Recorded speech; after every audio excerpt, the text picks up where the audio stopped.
चलिए आज हम लोग बनाएंगे ग्राफ। ग्राफ देखिए कैसे बनाया जाता है, जैसे कैसे इसके क्वेश्चन बनता है जो आपके पास क्लास 9th और 10th दोनों में है, और एग्जाम में 9th में भी और 10th में दोनों में भी 5 नंबर का क्वेश्चन आपका हमेशा पूछते रहता है। तो चलिए हम सीखते हैं कि ग्राफ कैसे बनाएंगे। तो चलिए एक यहाँ पे एक्सिस यहाँ पे ये हम लोग इसको बोलते हैं एक्स डैश वाई, और क्या बोलते हैं वाई, और इसको बोलते हैं यहाँ पे इस लाइन को हम लोग यहाँ पे दो अक्ष में खींचते हैं, एक्स एक्सिस बोलते हैं, और क्या बोलते हैं इसको वाई एक्सिस बोलते हैं, वाई अक्ष बोलते हैं। हाँ, तो देखिए यहाँ पे जो ये है ना, इसका नाम है एक्स, इसको हम कहेंगे एक्स अक्ष या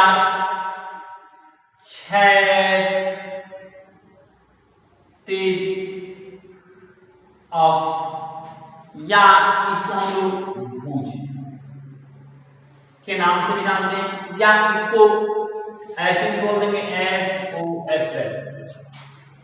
यहाँ पे हम इस चीज को देखिए, यहाँ पे इसको किसी भी नाम से हमने यहाँ पे सूचित इसको किया जा सकता है।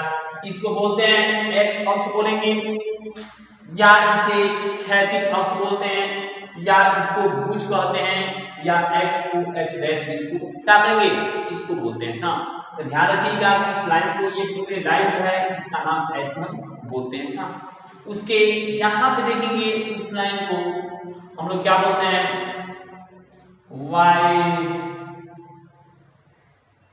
अक्ष या ऊर्ध्वाधर अक्ष, या इसको कोटि भी बोलते हैं, या इसको वाई डैश के नाम से भी हम लोग क्या करते हैं, जानते हैं ना। तो देखिए इसके नाम क्या है, इसको क्या बोलते हैं, कैसे बोलते हैं ना। इसको यहाँ पे इस तरीके से इस पॉइंट को हम लोग बोलते हैं मूल बिंदु। इसको हम लोग क्या बोलते हैं, इसको बोलते हैं मूल बिंदु। तो देखिए हम इसको यहाँ पे इस लाइन को हम लोग एक्स अक्ष बोलेंगे, क्षैतिज अक्ष बोलेंगे, भुज बोलेंगे, या एक्स को एक्स डैश बोलेंगे। इस लाइन को हम लोग वाई अक्ष बोलते हैं, ऊर्ध्वाधर अक्ष बोलते हैं, कोटि बोलते हैं, वाई को वाई डैश बोलते हैं। इस बिंदु को हम लोग मूल बिंदु कहते हैं। क्या कहते हैं इसको, हम लोग इसको मूल बिंदु के नाम से जानते हैं। अब हम इसको किसको क्या बोलते हैं समझेंगे कि जो यहाँ पे जो हिस्सा है, इस हिस्सा को हम लोग प्रथम चतुर्थांश के नाम से जानते हैं। यहाँ पे है, इसको हम लोग प्रथम चतुर्थांश के नाम से जानते हैं। यहाँ पे है, इसको हम लोग द्वितीय चतुर्थांश के नाम से जानते हैं। इसको तृतीय चतुर्थांश और इसको चतुर्थ चतुर्थांश के नाम से जानते हैं ना। यहाँ पे हम समझेंगे कि इसको हम क्या बोलेंगे, प्रथम चतुर्थांश, द्वितीय चतुर्थांश, तृतीय चतुर्थांश, और यहाँ पे इसको क्या बोलेंगे, चतुर्थ चतुर्थांश के नाम से जानते हैं। अब हम देखेंगे कि यहाँ पे जो मूल बिंदु के दाहिने तरफ में मापा गया दूरी धनात्मक बोलते हैं। यहाँ पे धनात्मक होता है, इधर जब मतलब कि यहाँ पे प्लस होता है, तो जब हम इधर मापेंगे तो ये धनात्मक कहलाता है, और मूल बिंदु के बाएं तरफ में मापा गया दूरी ऋणात्मक बोला जाता है। हम क्या बोलते हैं इसको, इधर मापा गया दूरी हम इसको क्या बोलेंगे, इसको ऋणात्मक बोलते हैं। यहाँ पे मूल बिंदु के ऊपर मापा गया दूरी, यहाँ पे इसे धनात्मक बोला जाता है, और मूल बिंदु के नीचे मापा गया दूरी हम लोग क्या बोलते हैं, इसको ऋणात्मक बोलते हैं। तो अब समझिए कि इस चीज को हम लोग धनात्मक बोलते हैं, इधर दाहिने तरफ में धनात्मक मूल बिंदु के, और मूल बिंदु के बाएं तरफ में ऋणात्मक, मूल बिंदु के ऊपर धनात्मक, और मूल बिंदु के नीचे हम बस क्या बोलते हैं, इसको ऋणात्मक बोला जाता है। अब देखिएगा हम इसको क्या बोलते हैं, इसको प्लस बोलते हैं, इधर वाले को माइनस बोलते हैं, इधर वाले को माइनस बोलते हैं, इधर वाले को प्लस बोलते हैं। तो अब देखिएगा कि जब यहाँ पे ये जो प्रथम चतुर्थांश है, इसमें देखिए कैसे, ये कौन कौन से लाइन से घिरा हुआ, यानी आपके पास पहले x और y। अब हमेशा याद रखिएगा कि यहाँ पे x वाले वैल्यू को और y इस तरीके से लिखा जाता है। तो पहले हम हमेशा जब लिखेंगे ना तो यहाँ पे हम x वाले वैल्यू को लिखते हैं। तो हम प्रथम चतुर्थांश में क्या लिखेंगे, प्लस और प्लस। ये जो होगा आपके पास यहाँ पे हो गया प्लस, क्योंकि ये पहले प्लस था और यहाँ पे आपके पास प्लस था, तो हम लोग क्या लिखेंगे प्लस कमा प्लस। यहाँ पे क्या लिखेंगे, यहाँ पे अब दूसरे में चलेंगे तो पहले यहाँ पे देखेंगे, यहाँ पे x वाला लाइन पहले, क्योंकि हमेशा x का वैल्यू लिखते हैं, तो हम यहाँ पे देखेंगे तो x वाला लाइन है तो यहाँ पे माइनस है कमा, और यहाँ पे किस लाइन से घिरा हुआ, इस लाइन से, तो इस लाइन और इधर, तो यहाँ पे हम लिखेंगे प्लस। यानी हम लोग के पास दूसरा चतुर्थांश हो गया। अब यहाँ पे दूसरा चतुर्थांश में क्या हो गया, माइनस और प्लस। अब इस लाइन को हम देखेंगे कि ये एरिया जो घिरा है किससे घिरा है, तो यहाँ पे ये माइनस है, ये क्या है, यहाँ पे भी माइनस है, तो यहाँ पे हम लिखेंगे ये तृतीय चतुर्थांश है। यहाँ पे इसमें देखिएगा कि क्या है, यहाँ पे माइनस है और यहाँ पे भी आइएगा तो माइनस है, तो यहाँ पे हम लोग पास तृतीय चतुर्थांश है, ये माइनस है। यहाँ पे देखेंगे चतुर्थ चतुर्थांश में देखेंगे कि यहाँ पे क्या है, यहाँ पे पहले x वाले लाइन को लिखेंगे तो यहाँ पे हो गया प्लस कमा, और उसके बाद इस लाइन से घिरा हुआ है तो इसको हम लिखेंगे कितना, माइनस।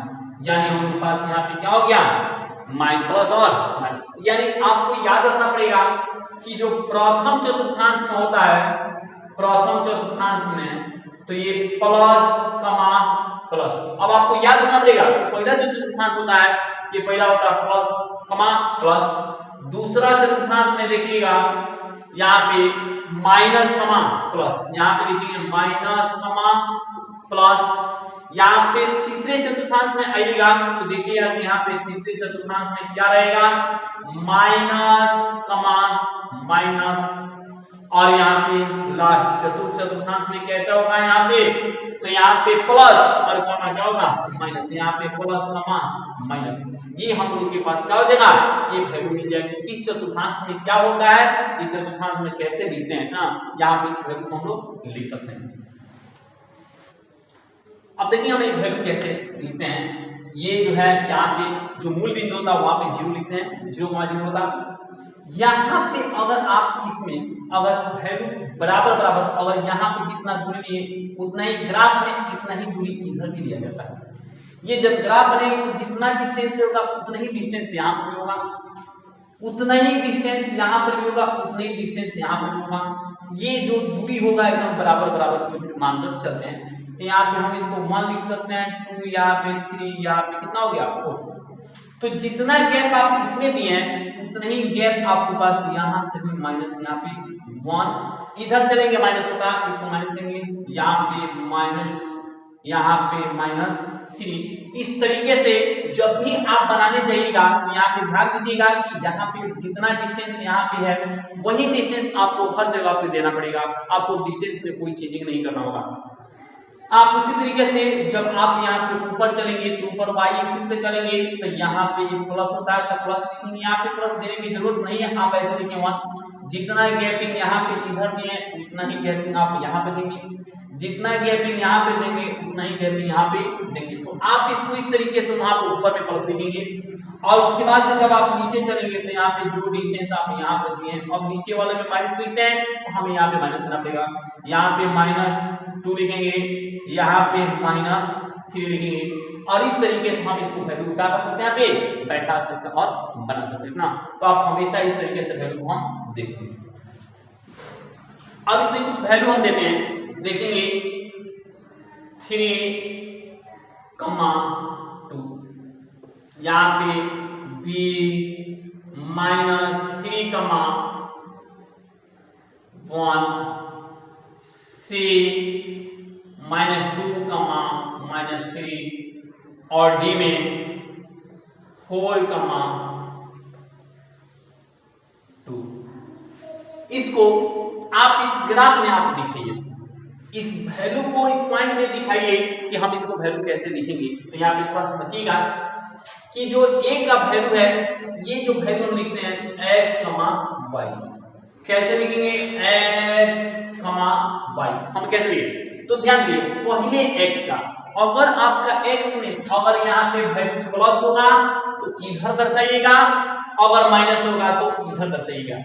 अगर y का मान अगर प्लस होगा तो इस पे लाइन पे दिखाइएगा, और यहाँ पे होगा तो आप इसको इस तरीके से दिखा सकते हैं। तो देखिए यहाँ पे x में 3 दिया, तो x में 3 है तो प्लस में, तो प्लस में तो यहाँ पे इस पॉइंट को यहाँ पे दिखाएंगे, और y में कितना है 2 प्लस में, तो 2 यहाँ पे। अब हम क्या करेंगे, इस पॉइंट को इस तरीके से ऐसे बढ़ाएंगे, और यहाँ पे इस पॉइंट को हम इस तरीके से बढ़ाएंगे। ये पॉइंट हमारे पास जो मिलेगा इसको हम लिखेंगे 3, 2। ये यहाँ पे क्या लिख सकते हैं, यहाँ पे 3, 2 लिखते हैं। ये पॉइंट को हमारे पास यहाँ पे 3.2 हो गया। उसके बाद से देखिएगा b बराबर, इसको हम चलते हैं यहाँ पे, हम देखेंगे कि जो ये पॉइंट x में है, ये पहले x का वैल्यू होता है। जब भी पहले वैल्यू आएगा उसको आप x पे लिखिएगा, दूसरा वैल्यू को y पे। हम यहाँ पे लिखेंगे -3, तो हमारे पास x में जो वैल्यू है यहाँ पे -3 यहाँ पे है, और y में प्लस का, तो ऊपर है तो प्लस यहाँ पे। अब हम यहाँ पे क्या करेंगे, इस लाइन को हम इस तरीके से यहाँ पे मिलाएंगे, तो हमारे पास ये वैल्यू कट जाएगा। ये जो हमारे पास b होगा -3, 1, ये हम लोग के पास इस तरीके से हम लोग बना सकते हैं। या उसके बाद अब हम देखेंगे कैसे, यहाँ पे अब हमको दिखाना है कितना C पॉइंट है, जिस तरीके से हम यहाँ पे लिखे हैं उस तरीके से C पॉइंट पे लिखेंगे। तो C में जो है -2 है, तो हमारे पास पहले जो लिखा जाता है x लाइन पे लिखिएगा, वहां पे देखिएगा कि -2 यहाँ पे आ गया, और वहां पे y में 3 है, वो भी -3 है, तो हम यहाँ पे -3 दिखाएंगे यहाँ पे। अब हम इसको क्या करेंगे, इसको हम मिला के यहाँ पे मिला देंगे, मिलाएंगे तो देखेंगे कि हमारे पास यहाँ पे ये पॉइंट हुआ, तो ये पॉइंट हम लोग पास यहाँ पे कट कर, तो ये पॉइंट हमारे C बन गया। C का इसका नियम क्या है, तो -2, -3 है, तो हम लोग के पास पॉइंट इसमें आ गया। चौथा पॉइंट देखेंगे D का नियम देखेंगे, यहाँ पे जो है तो D में तो x में 4 है और y में कितना आपके पास, यहाँ पे माइनस कर देते हैं, यहाँ पे x में 4 है, यहाँ पे 4 हो गया, और y में देखेंगे माइनस कर दिया है, तो यहाँ पे तो हम इसको क्या करेंगे, यहाँ पे देकर इस पॉइंट को हम बढ़ाएंगे, तो देखेंगे कि हमारे पास यहाँ पे ये आ रहा है यहाँ, तो ये 4, -2 है, ये किसका पॉइंट D का। तो आप इसी पॉइंट को हम लोग क्या कर सकते हैं, इस पॉइंट को इस तरीके से जो दिया हुआ इस वैल्यू को हम दिखा सकते हैं बारी बारी से, और उसके बाद इस ग्राफ को जब हम इक्वेशन देंगे इस ग्राफ को इसी वैल्यू को हम लोग क्या करना होगा, इस तरीके से निकाल कर इस वैल्यू को मिला देंगे, जो कि हमारे पास क्या बन जाएगा, इसका ग्राफ बन जाएगा। तो ये आपका बेसिक कंसेप्ट है, इस कंसेप्ट को थोड़ा ध्यान से समझिए, फिर आगे आपको ग्राफ बनाना बड़ी आसान हो जाएगा, बहुत आसान हो जाएगा।